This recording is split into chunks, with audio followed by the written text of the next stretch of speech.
But जब बात MCU के कुछ सबसे पावरफुल कैरेक्टर्स की आती है तो वहाँ पर कुछ बहुत ही कम ऐसे कैरेक्टर्स होते हैं जिनकी पार्ट्स पर हम इतना ज्यादा विश्वास कर सकते हैं। और ऐसा शायद इसलिए है क्योंकि हमें एक्चुअल में एमसीयू के सबसे पावरफुल कैरेक्टर्स के बारे में जानकारी ही नहीं है। और इसीलिए आज की इस वीडियो में हम आपको एमसीयू के 20 ऐसे सबसे पावरफुल कैरेक्टर्स के बारे में बताने वाले हैं जो शायद आप नहीं जानते। अल्ट्रॉन इंसानियत के प्रति अपने नेक इरादे के चलते टोनी स्टार्क और डॉक्टर ब्रूस बैनर ने एआई बेस्ड एक ऐसे रोबोट्स को बनाया था जो बाहरी खतरों से धरती की रक्षा कर सके। लेकिन आगे चलकर अल्ट्रॉन ने इंसानों को ही धरती का दुश्मन समझ लिया और अपने एआई माइंड का इस्तेमाल करते हुए उसने अपनी एक रोबोट आर्मी बनाई और पूरी दुनिया को खत्म करने के लिए निकल पड़ा। लेकिन खुशकिस्मती से एवेंजर्स ने उसे सही वक्त पर रोक लिया था, नहीं तो अंजाम क्या हो सकता था वो हमने व्हाट इफ के एपिसोड्स में देखा है। Adam warlock guardian of the Galaxy MCU से ओरिजिनेट होने वाला एडम वॉरलॉक एमसीयू के सबसे पावरफुल कैरेक्टर्स में से एक है क्योंकि एडम के पास super speed, stamina, super strength, agility, reflexes, endurance और फ्लाई करने की क्षमता है। इसके साथ वो टेलीपैथी कर सकता है,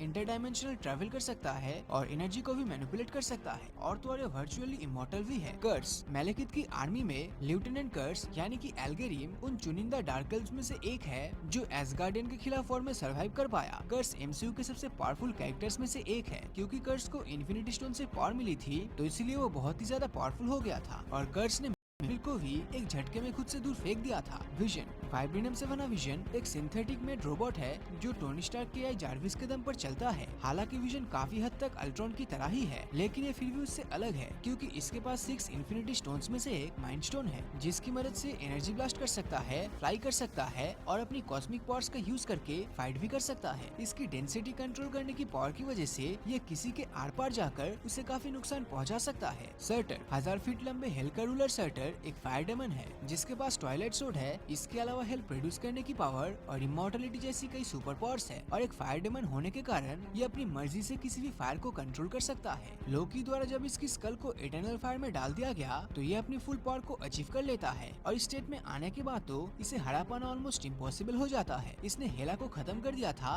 और ट्वाइलाइट सोड से एसगार्ड को ही पूरी तरह तबाह कर दिया। हेला गॉड ऑफ थंडर थॉर की बहन और ओडिन की बेटी गॉडेस डेथ ऑफ हेला बहुत ही ब्रूटल और वायलेंट है और वो इतनी पावरफुल है कि वो उडू मेटल से बने म्योलनिर को भी अपने सिर्फ एक हाथ से तोड़ सकता है और बेहतरीन हीलिंग एबिलिटी के साथ हेला अपनी बॉडी से कई अलग अलग तरह के वेपन्स प्रोड्यूस कर सकता है जिसकी वजह से उसे हरा पाना बहुत ही ज्यादा मुश्किल हो जाता है। और अब अगले नंबर पर आता है कैप्टन अमेरिका। दूसरे विश्व युद्ध के हीरो कैप्टन स्टीव रॉजर्स को जब सुपर सोल्जर सीरम मिलता है तो वो एक सुपर सोल्जर बन जाता है जिस कारण कैप्टन अमेरिका बहुत ही ज्यादा स्ट्रॉन्ग और ड्यूरेबल है। कैप्टन अमेरिका खुद को बहुत ही जल्द हील कर सकता है और उनके पास वकांडियल मैटर वाइब्रेनियम से बनी एक इंडेस्ट्रक्टिबल शील्ड भी है जिसकी मदद से वो बड़े से बड़े दुश्मन को हरा सकता है और अपने एक्स्ट्राऑर्डिनरी सेंसेस की वजह से captain hand to hand combat में भी इनविंसिबल है। आयरन मैन बिना किसी सुपर पावर्स के भी टोनी स्टार्क का आयरन मैन एमसीयू के सबसे पावरफुल कैरेक्टर्स में से एक है क्योंकि टोनी स्टार्क एक जीनियस है और अपनी इंटेलिजेंस के दम पर उसने खुद को ऐसे ऐसे आर्मर्स के साथ अपग्रेड किया है कि एवेंजर्स इन्फिनिटी वॉर में वो थैनोस के पास 4 इन्फिनिटी स्टोन्स होने के बावजूद उसे लगातार टक्कर दे रहा था और एंड गेम के आखिर में उसने सभी इन्फिनिटी स्टोन्स को थैनोस से छीनकर पूरी दुनिया को बचा लिया। हल्क ये एक ऐसा कैरेक्टर है जो कॉमिक्स में एक बार एक माउंटेन को उठाने और धरती से भी बड़े एस्ट्रॉइड को तोड़ने जैसे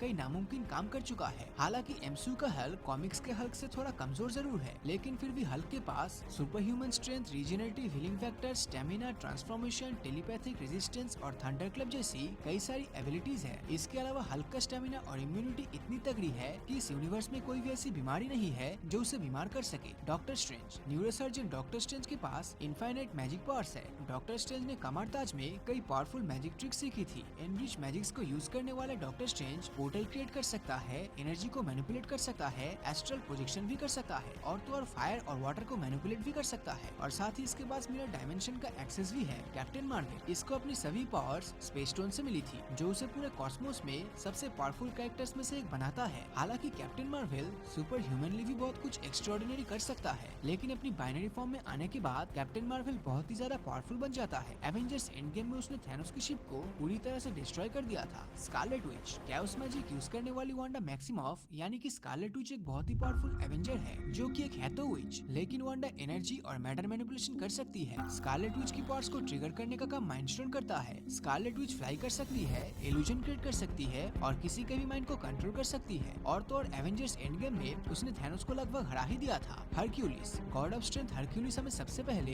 थॉर लव एंड थंडर के एंड में दिखाया गया था। इस यूनिवर्स में कोई भी ऐसा ओलंपियन गॉड नहीं जो स्ट्रेंथ के मामले में ज़्यूस के बेटे हरक्यूलिस को हरा सकता है। हालांकि अगर स्ट्रेंथ की बात ना की जाए तो हरक्यूलिस इतना पावरफुल नहीं रहता, लेकिन फिर भी मार्वल कॉमिक्स में इसने कई बड़े बड़े विलेंस को हराया है। एक फाइट के दौरान उसने थॉर को भी बराबर की टक्कर दी थी। तो इससे याद आया, अगला नंबर है थॉर, जो कि गॉड ऑफ थंडर है और वो ओडिन का बेटा है। वो इतना पावरफुल है कि उसने हल्क और मेलेकिथ जैसे पावरफुल कैरेक्टर्स को हराने के अलावा फायर डेमन सर्टर को भी धूल चटा चुका है। इसके अलावा एवेंजर्स में थॉर ने एक न्यूट्रॉन स्टार के फोर्स को झेल लिया था और इसी मूवी में उसने स्टॉर्मब्रेकर की मदद से थैनोस को लगभग मार ही दिया था। तो इसी के साथ अगले नंबर पर थैनोस आता है, जो टाइटन का एक वॉरलॉर्ड है और थैनोस मानता है कि इस यूनिवर्स की सबसे बड़ी समस्या है इसकी मैसिव पॉपुलेशन, और अगर यूनिवर्स को स्टेबिलिटी देनी है तो इसके लिए इसकी आधी आबादी को खत्म करना होगा। इसलिए थैनोस सारे इन्फिनिटी स्टोन्स को हासिल कर लेता है, जिसके बाद उसकी पावर एक कॉस्मिक एंटिटी जितनी हो जाती है। और यही कारण था कि थैनोस हल्क और थॉर जैसे पावरफुल कैरेक्टर्स को भी ओवरपावर कर लेता है। ओडिन, एसगार्ड का फॉर्मर किंग ओडिन 9 रेल्म्स का फॉर्मर प्रोटेक्टर था। पावर और स्ट्रेंथ के मामले में ओडिन थॉर और हेला से भी ज्यादा पावरफुल है। उसके पास कई लाखों सालों का वॉर एक्सपीरियंस भी है और साथ ही साथ वो ओडिन फोर्स का भी इस्तेमाल कर सकता है, जो कि एक पावरफुल मिस्टिकल एनर्जी है जो ओडिन को बहुत ज्यादा पावरफुल बनाती है। सेलेस्टियल वो पावरफुल कॉस्मिक बीइंग है जिन्हें फर्स्ट फायर मैमेंट द्वारा क्रिएट किया गया था, लेकिन बाद में इन्होंने फर्स्ट फायर मैमेंट को ही डिस्ट्रॉय कर दिया था, जिससे मल्टीवर्स का निर्माण हुआ। इसीलिए हम कह सकते हैं कि सेलेस्टियल मार्वल यूनिवर्स का गॉड है और इस यूनिवर्स में जो भी क्रिएट हुआ है उसके पीछे सेलेस्टियल ही जिम्मेदार है। डोरमामू, डार्क डायमेंशन को रूल करने वाले डोरमामू एक इंटर डायमेंशनल एंटिटी है जो कि साइज में बहुत ही बड़ा है, और क्योंकि डार्क डायमेंशन में रहता है इसीलिए उस पर यूनिवर्स का कोई भी रूल अप्लाई नहीं होता। डोरमामू को डार्क डायमेंशन में हरा पाना ऑलमोस्ट इम्पॉसिबल है और यही कारण था कि डॉक्टर स्ट्रेंज ने उसे टाइम लूप में फंसाकर हरा दिया था। कैंग द कॉन्करर, नैथनियल रिचर्ड्स यानी कि कैंग द कॉन्करर इतना पावरफुल है कि इसने मल्टीवर्सल वॉर के दौरान कई सारे और यूनिवर्सेस को जीत लिया था। एंटमैन एंड द क्वांटममेनिया में सबसे पहले नजर आने वाला कैंग द कॉन्करर पावरफुल होने के साथ साथ दिमाग से भी काफी तेज है। सारी टाइमलाइन को कॉन्कर करने के कारण कैंग द कॉन्करर ने कई टाइमलाइंस को डिस्ट्रॉय कर दिया, जिससे कि उस टाइमलाइन पर मौजूद करोड़ों लोगों की जाने गई थी। और सबसे आखिर में है इटर्निटी, जो कि एक कॉस्मिक एंटिटी है और वो एक ऐसे रेल में रहती है जिसे सिर्फ गेट ऑफ इटर्निटी से ही एक्सेस किया जा सकता है। इटर्निटी पूरे मार्वल यूनिवर्स का मैनिफेस्टेशन है जो क्रिएशन को दिखाती है। इसलिए हम ये कह सकते हैं कि पूरे मार्वल यूनिवर्स में इटर्निटी से पावरफुल कोई भी नहीं है और ये सिर्फ द लिविंग ट्रिब्यूनल्स के ऑर्डर को ही फॉलो करती है। Eternity time, space, matter, energy और यहाँ तक कि इटर्निटी रियलिटी को बदल भी सकती है। इसीलिए हम कह सकते हैं कि इटर्निटी एमसीयू की सबसे पावरफुल कॉस्मिक एंटिटी है। तो दोस्तों, इन सभी कैरेक्टर्स में से आपको कौन सा कैरेक्टर सबसे ज्यादा